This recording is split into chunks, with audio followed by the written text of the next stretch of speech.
Hi guys, and welcome to another episode of Stark Reality. The topic of today is going to be ego versus soul, or head versus heart. Now, if you've listened to my other podcasts, I talk about triggers and healing and wounding and traumas and the runner running and the chaser chasing and the exhaustion kind of that happens on both sides, and that there's a kind of a merry-go-round effect. So it goes love, which is basically they love you, your runner loves you. I'm talking about from the chaser's perspective because that's me. Your runner loves you, and then their insecurities and their fears come up, which is the triggering effect.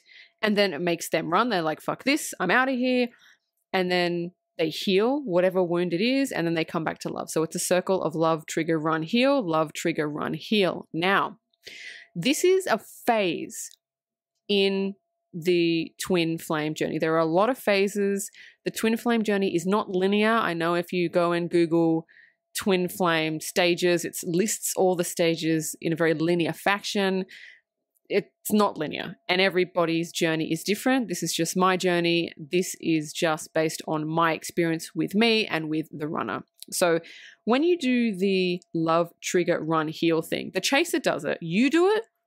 When you're finished doing it, your chaser does it. So you do everything first. Your runner is not exempt as much as you think they might be from doing the work. I've heard a lot of chasers say, my runner's not doing the work. Okay, they're not doing the work at the same time you're doing the work. You do the work first because this is what you chose before you incarnated as a twin, that you would be the chaser. You organize this with your runner twin, and they would be the runner based off of the lessons and the soul growth that you and your twin need to come into that harmonious union that everybody wants. So you chose to be the chaser. So you do everything first. So you've already done this love, trigger, heal, run, the whole thing. You've already done that. So when that is done, you go into a kind of, I don't know, I call it like a self-love phase where you don't run, there's no traumas, the triggers are extremely minimal, and if there are any triggers, it's not your twin that's triggering you. It's like outside sources, like your cousin might trigger you, your mum might trigger you, your friend. Like it's little. It's nothing like how your twin triggers you. It's nothing like at the beginning. It's just little triggers. I call it like just this, like the cleanup effect, like just putting the final pieces on the puzzle. So this is the phase that you go into when you're finished that phase of the love, trigger, run, heal. And it's a nice phase. It's a peaceful phase. It's like, oh, there's just a little bit left. It's like the resting phase. And when you get into this phase, what happens as the chaser is you get to a point where you have so much power within yourself, soul power, and you have so much love for yourself, and you have so much confidence and self-esteem and all that, just all these really positive attributes that you go, oh, okay, I'm going to go do this now. And what that means is you're not turning away from your twin. You're not running from them. You're just like, you know what? I'm going to let my twin do what they need to do. I'm not going to chase. I'm not going to do anything. I'm not going to make them come back to me. I'm not going to post for them. I'm not going to do anything. I'm going to let them do them because I understand that they still have work to do on them. But what I'm going to do is I'm going to go over here. And I'm going to do this, whatever it may be. You could go traveling, you could have fun, you could just sit at home and veg out. But the point is, you're not in that chaser mode. You're completely content with your twin needs to do what your twin does, and you just let them do it. What happens to your runner twin when you do this? Once you as the chaser, once you reach that point, and I know a lot of people are going to be like, how do I know if I've reached it? This is how you know. You can feel every single thing your twin feels. It's a double-edged sword because you are twins and you can feel them. And you go through your part, but then when you're at that resting phase, you can feel everything they're going through. So it's kind of, it's going to sound bad. It's kind of like you're going through it as well, but you don't feel it like it's yours. You feel it like it's them. So it's not triggering. It's not traumatic. It's not any of that for you. You know it's them. But you can feel them going through it. So what happens on their side when you go, I'm going to do my own thing. I'm not running, just going to do my own thing. Well, in my experience, they freak the fuck out. They freak out. Where have they gone? What are they doing? Are they with someone? What's going on? Why aren't they posting for me? Why aren't they doing this? Why aren't they doing that? It's an anxiety. It's a freak out. It's a panic. The reason that happens is because all their traumas and all their anxieties associated with rejection, abandonment, past relationships, family issues, all of that shit kicks up because of what you're doing. But it has to happen that way. There is no other way for the abandonment and the rejection and all the other insecurities and fears to kick up other than when you, on a soul level, go, okay, I'm going to step back now. I'm going to do my own thing. You do what you do. I love you. I'm going to go this way and you're going to come to me when you're ready. That's from a soul place. Don't do it from an ego place. Don't do it like, F you, twin, I'm going this way. I've had enough. That is from ego. That's not going to help solve anything. But when you do it from a soul place, it kicks up everything for them. And if you can feel it, it doesn't feel nice, but they have to go through it. There is no other way. Do you know why? Because you had to go through it. Because for the chasers out there, there was a phase in the journey where your twin would have gone away.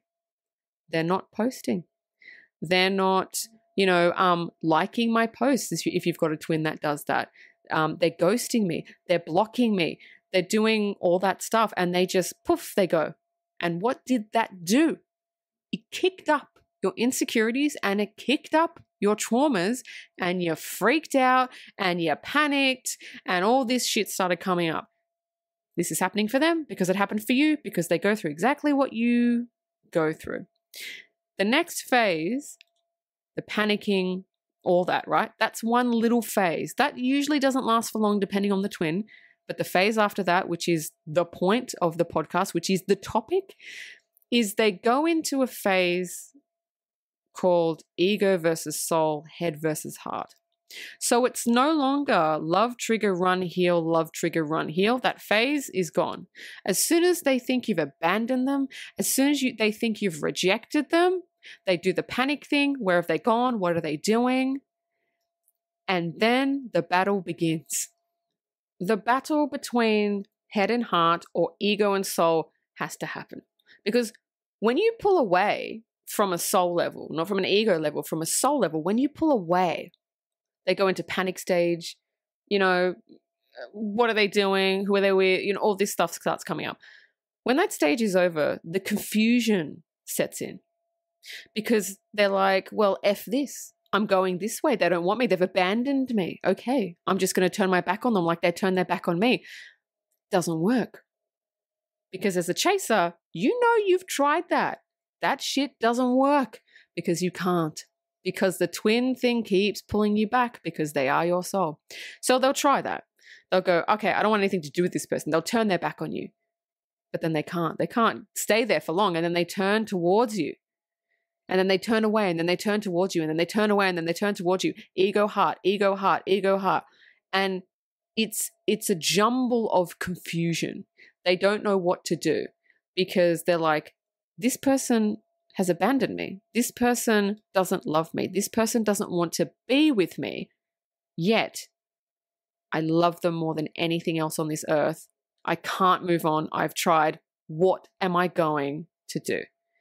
This is the problem. We went through this too.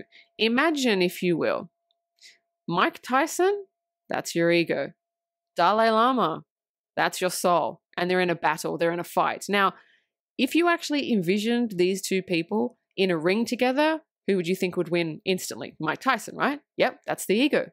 Because the ego always beats down the soul. Always. Any single person you've met, 99% of them, their ego would beat out their soul any time. But imagine now the Dalai Lama of a twin that's worked on their shit, that's come up to the level of Mike Tyson. So imagine Dalai Lama with the body of The Rock. Now who's going to win? You're like, oh shit, okay, here's the Dalai Lama. His physicality is of The Rock. And then you've got Mike Tyson. Now you don't know who's going to win. And they battle it out in the ring. They fight each other. Sometimes the ego wins. Sometimes the soul wins. Sometimes the ego wins. Sometimes the soul wins. One of them must win out. In the end, the heart is always going to win out, but it is a battle. Now, if you're a chaser twin that can feel this going on your runner's side, you might be thinking, what do I do? How do I help? This is frustrating. I have to be able to do something. You'll go to your guides. You'll go to your higher self. What can I do to help? Should I send them love? Should I post something? I want to make them feel better because this is the person you love most in the world. You don't want them to be confused. You don't want them to be in panic mode. You don't want this to happen. But I'm going to say this. If you're watching this, or if you're feeling this, Mike Tyson versus Dalai Lama with the body of a rock, imagine you're a spectator, just sitting in the crowd. You're the only one in the crowd. There's nobody else there. It's just you in a seat watching this happen. And I say this because there is nothing you can do except watch and wait. Not hope that the heart's going to win, because you need to just believe that the heart's going to win, because it will. It has to. There's no other way. And the reason that you know this is because on the chaser's side, your heart won. My heart won against my ego. And because your twin is you, their heart will win. Now, it may take them longer. It may take them shorter. It may take them 2 years, 3 years. It might take them a month. It might take them a week. But they will eventually get there. So all you do is sit down and just watch it play out. There's nothing you can do. This is something that your runner twin needs to sort out on their own. So my advice would be for any chaser that is experiencing this from their runner twin, do what you've been doing. Focus on yourself. Focus on your life. Keep them in your heart. Believe that they will get through it. Believe that they will connect with their heart. Don't put a time frame on it. Don't put any expectations on it. Keep your power up. Keep your self-esteem up. Keep your confidence up. Keep everything at a high vibrational level, because if you're high vibrational, they will feel it. You don't have to send them anything. You don't have to do anything.